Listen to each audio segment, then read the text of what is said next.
Bilo je pred davnimi časi, ko so bile poti med reko Rabo in Muro poleti še prašne, jeseni blatne, po zimi pa komaj prehodne. Gospodje so po njih potovali s konji, kmetje s kravjimi vpregami, siromaki pa peš. Vsi pa so na teh poteh srečevali goslarja Gustija in plesalko Zaliko, saj nista imela doma, zato sta bila ves čas na poti. Potovala sta od križišča do križišča, od vasi do vasi, od mesta do mesta in prinašala med ljudi veselje. Ustavljala sta se na trgih in sploh vsepovsod, kjer so jima želeli prisluhniti.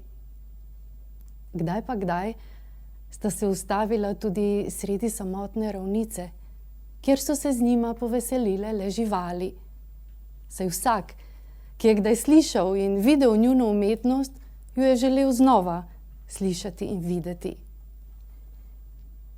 Ljudje so imeli radi Gustijevo muziko, a še bolj jih je zasvajal Zalik in lahkonogi ples. Ko se mu je namreč vsa predala, je bila res videti, kot da ne bi bila od tega sveta. Njene bose noge so poskakovale, kakor mladi zajčki v rosni travi. Njeno vitko telo se je zibalo, kakor vrbje v pomladnem vetru. Njen obraz je sijal, kakor jutranje sonce nad ravnico. Bila je lepa in mlada in njen srčni smeh je bil nalezljiv. Ko so ga ljudje že oddaleč slišali, so na njivah odložili motike in še tisti najbolj lačni so v gostilnah pozabili na žlice. Zdelo se jim je, kot da se je v njeni bližini za hip ustavil čas. V srce pa je smuknilo nekaj lepega in ga segrelo. Naneslo je potem neko pomlad, da je šel mladi kraljevič iz Blatograda k reki Rabi lovit po strvi. Njegova razkošna kočija se je ustavila sredi trga, kjer je stalo že vse polno ljudi. Stali so v krogu in zrli v godca in plesalko, ki sta jih zabavala svojo redko veščino. Kraljevsko spremstvo je premamila radovednost in kraljevič, ki je slišal Zalik in zvonki smeh, je po dolgem času stopil med ljudi. Kakor začaran je zrl njeno vitko telo in iskre iz njenih črnih oči so mu čisto razvnele srce. Ne da bi se tega sploh zavedal, se je premikal vse bliže in bliže, vse dokler se ni dotaknil njenih vihrajočih oblačil in ju ujel za dlan. Še nikoli nisem videl ničesar lepšega, kot je tvoj ples, je dejal Zaliki, ko je Gusti odložil svoje gosli. Še nikoli nisem slišal ničesar bolj veselega, kot je tvoj smeh, je objel Zaliko, ki je presenečena zastala. Zato ti zdaj tu pred vsemi ponujam svojo kraljevsko roko in ti obljubljam, da ne bom nikoli snedel besede. Še z ničemer nisem bila tako počaščena in ganjena, mu je odvrnila Zalika in mu poljubila kraljevsko roko. A tvojega snubljenja žal ne morem sprejeti, saj je moje srce že vdano Gustiju. Le zaradi najine ljubezni je v njem toliko sreče in veselja, da to lahko poklanjava tudi drugim. Prelepa si in vse tvoje preveč dragoceno, da bi lahko pripadalo enemu potepuškemu goslarju, se je mrščil kraljevič. Le jaz ti lahko v deželi nudim dom, ki bo vreden tvojega imena. Pri meni boš imela vse, kar boš želela, in vsi moji služabniki ti bodo dan in noč na razpolago. Ničesar drugega si ne želim, kot le ta ravninski veter v laseh in Gustijevo roko, ki me varno vodi po še tako zaraščenih poteh, mu je dopovedovala Zalika. Kadarkoli si boš to zaželel, rada prideva na dvor in se poveseliva s tabo. A zdaj me prosim pusti z njim, ki ga imam najraje, ga je skušala prepričati. A le Kraljevičeva beseda je bila seveda tista, ki jo je bilo treba v deželi spoštovati. Zaliko so pospremili do pozlačene kočije, Gusti pa je sam ostal na prašni poti.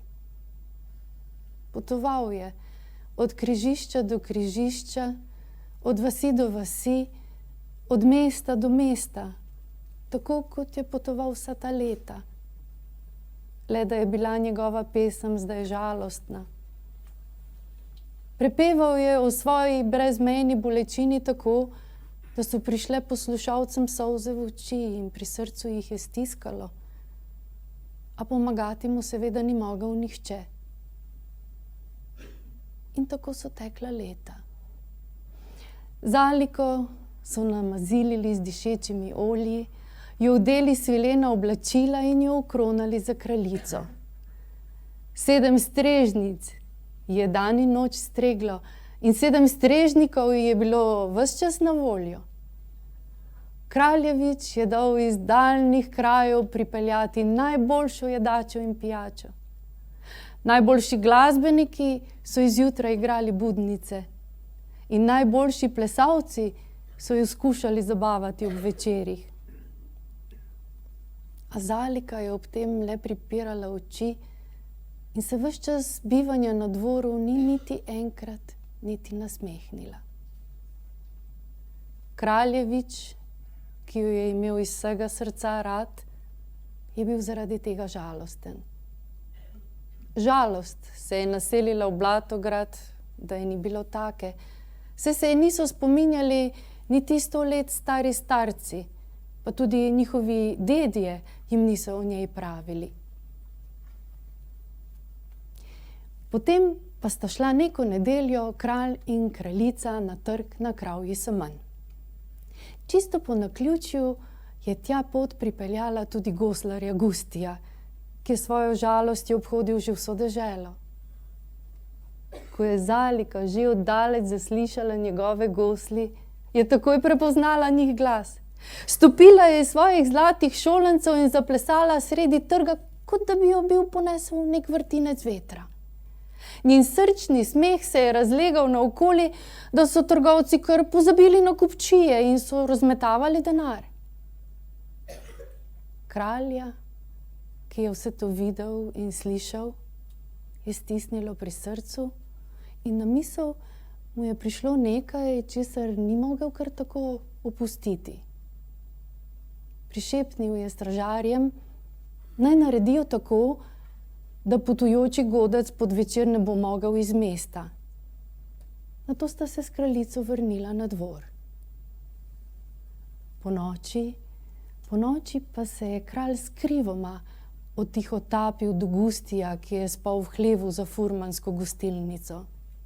Prosil ga je, ali lahko samo za en dan zamenjata svoji upravi.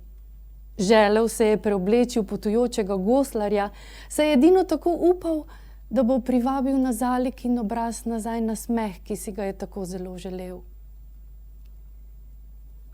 Gusti je kljub vsej svoji silni žalosti ostal dobrega srca in nesrečni Kraljevič se mu je zasmilil, zato je privolil ponudbo. Slekel je svoja ponošena in razcapana oblačila in si nadel kraljevsko opravo. Kralj pa se je oblekel v njegove cape in si povesil gosli čez ramo. Gustija, ki mu je kraljevska oprava nad vse pristajala, so stražarji pospremili na dvor, kjer je po dolgih letih preživel noč z Zaliko. Ko pa je zjutraj pred grajska vrata prišel potujoči godec, v njem niso prepoznali kralja, zato so ga nagnali. Gusti je tako postal kralj in na kraljičin obraz se je vrnil nazaj na smeh, ki se mu ni mogel nihče upreti. Kralj, ja, kralj pa je potoval od križišča do križišča, od vasi do vasi, od mesta do mesta in pripovedoval svojo čudno zgodbo, ki pa jej nikoli nihče ni verjel.